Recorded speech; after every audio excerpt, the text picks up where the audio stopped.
عاملين ايه؟ يا رب تكونوا بخير. النهارده جايبلكوا نسخه بتشغل رقمك المحظور معدل وبدون ربط جهاز، هتشغل رقمك على طول كده، والنسخه فيها مميزات لاول مره في المجال.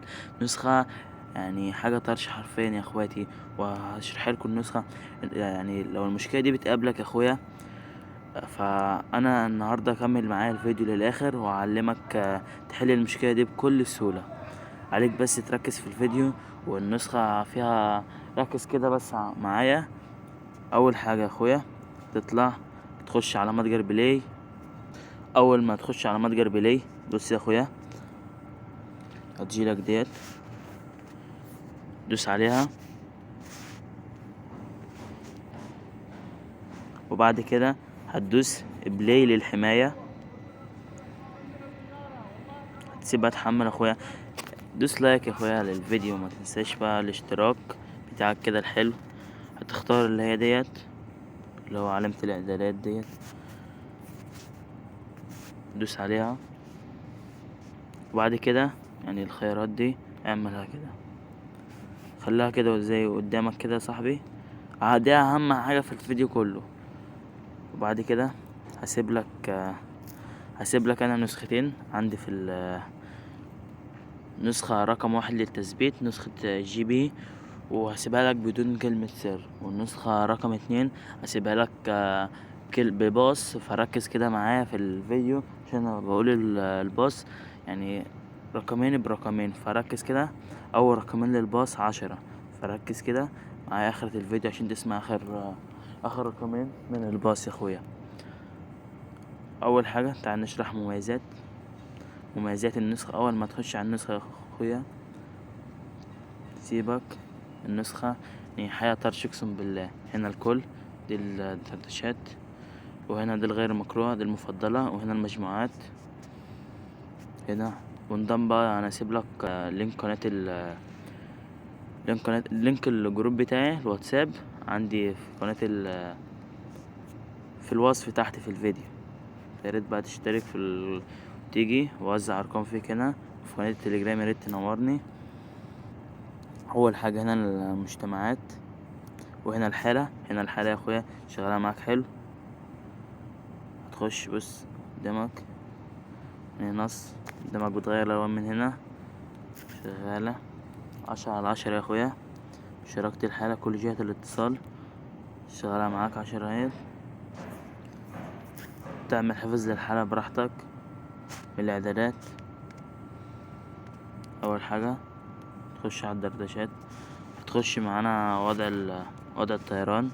هنا بتفعل وضع الطيران، يعني ولا شات بيجيلك ولا انت ينفع تبعت لحد. ومعاك هنا وضع الشبح يا اخويا، وضع الشبح قدامك حاجة طرش كده. وضع الشبح هتفعل معانا، يعني انت مثلا بتشوف استوريهات، بتشوف يعني شتات زي ما يكون اللي انت قافل، حد بيبعت لك زي ما يكون اللي انت قافل يا صاحبي. ومعاك هنا جهة الاتصال، ومعاك هنا اعدادات، هنا الواتس العادي، اعدادات العادي. ومعاك هنا خيارات خيارات اضافية. معاك هنا دردشة جديدة، يعني ممكن تكلم اي حد مثلا الرقم. ركز كده يا اخويا، بس تكتب بقى الرقم بكده اسهل. هنا رقم غير صحيح، كتب لك رقم غير صحيح لان الرقم غلط، فانا بدل يعني ما تسجل الرقم وكده، فدي اسهل لك. انا اسف ان مقصر معاكم يا اخواتي، مش بنزل فيديوهات الفتره دي، بس والله ضغوطات يعني عليا جامده، فسامحوني يا اخواتي. ان شاء الله الفتره اللي جايه كلها هنزل لكم شروحات وافيديو شروحات ان شاء الله يعني باذن الله. فقدرني يا اخويا باشتراك كده حلو، ولايك للفيديو، كومنت كده حلو يشجعني. وبص تعال نخش كده خيارات اضافيه، وبعد كده هتدوس هنا على الاعدادات. معاك هنا جميع بص حاجه طرش اقسم بالله.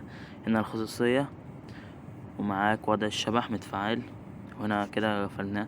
ومع التجميد آخر مرة إخفاء عبر الإنترنت، إخفاء علامة الميعاد توجيهها، إخفاء عرض الحالة، مكافحة حذف الرسائل، حالات مكافحة الحذف، إخفاء العلامة الثانية، خصوصيات جهة الاتصال، خصوصيات المجموعة، يدعو لخصوصية قفل. هنا شتات اللي عايز تقفلها محدش يشوفها. وهنا الوسائط، هنا مثلا الصورة بدقة كذا، وهنا مثلا الفيديو عايزه بدقة كام، وهنا الصوتيات بدقة كام يعني. ومعك هنا نخش على اعدادات اخرى، هنا العام، هنا شعارات بس مش عايز اكتر، ده انت بقى يبقى اكتشفه مع نفسك. شوف. وبعد كده شاشات الدردشة، وهنا زيادة حد الشحن. بنت تجرى ده كله حياتي، يعني حياة اقسم بالله روقان يا اخويا. وهنطلع من شاشة الدردشة، وهنا اعداد بيتا ملحوظة، اظهار الملف الشخصي، وهنا اظهار علامة التبويب البحث. وهنا خش على اعداد بيتا، هنا اعدادات اخرى، هنا دي الايموجي، عايز تعمل ايموجي ايفون حسب بقى زي ما انت بص، حسب مثلا عايز ده ايموجي الفيسبوك، تروح دايس عليه كده بيتحمل معايا، ده كده ايموجي الفيسبوك. بعد كده تدوس عليه ورا كده تحمل ايموجي الفيسبوك. عايز تحمل ايموجي الواتساب نفسه هنا، ايموجي الاندرويد نفسه هنا. عايز تحمل رموز تعبيرية نظام مثلا ايفون كده تحمل. خلينا في الواتساب العادي. وبعد كده هنا بتحمل خط، لو هنا وتدوس عليها بيحملك الخط. وهنا نمط الخط، اي خط انت عايزه يا اخويا، جميع الخطوط اهيت متهزرش اقسم بالله. الخط ده عجبني حلو. ومعاك هنا يا اخويا نخش على اعدادات واتساب نظيف، فوقك من ده كله. تحديثات عن فكك ده على اساس واتساب تم تطويره السجل شكرا. اخر رقمين من الباص 30. بص بقى يا اخويا، انا هسيب لك نسخة ركز كده في الكلمتين دول. هسيب لك نسخة جي بي رقم 1. فاول ما بتنزل النسخة بتروح تفعل الحماية، يعني تعمل عكس الحماية. هو رقمك لو مدله كده، فانت هتروح لغي الحماية. بعد كده تخش تشغل رقمك على نسخة جي بي العادية. اللي انا كنت هنزلها لك تاني بدون باص. والرقمين الباص التانيين 30. لو ما سمعتش الرقمين الاولانيين 10-30، ده الباص بتاع النسخة رقم 2. بعد ما تدخل رقمك على نسخة جي بي، هتنزل النسخة رقم 2، هسيبها لك في قناة التليجرام والوصف. فهتنزل عليها وتدوس تحديث، هتنزل عليها. فبس كده يا اخويا، يعني النسخة تشتغل معاك 10/10 قدامك اهيت. بص حياة طرش اقسم بالله يا اخويا. فياريت بقى تقدر تعبي، وانا وربنا ضغوطات بس عليا الفترة ديت. وان شاء الله ان شاء الله انا هحاول انزل لكم فيديوهات، يعني كل يومين فيديو كده. بس كده يا اخواتي، ما تنسوش اللايك والاشتراك بتاعك كده الحلو، والكومنت كده اللي يشجعني اكمل في السلسلة ديت. وبس كده.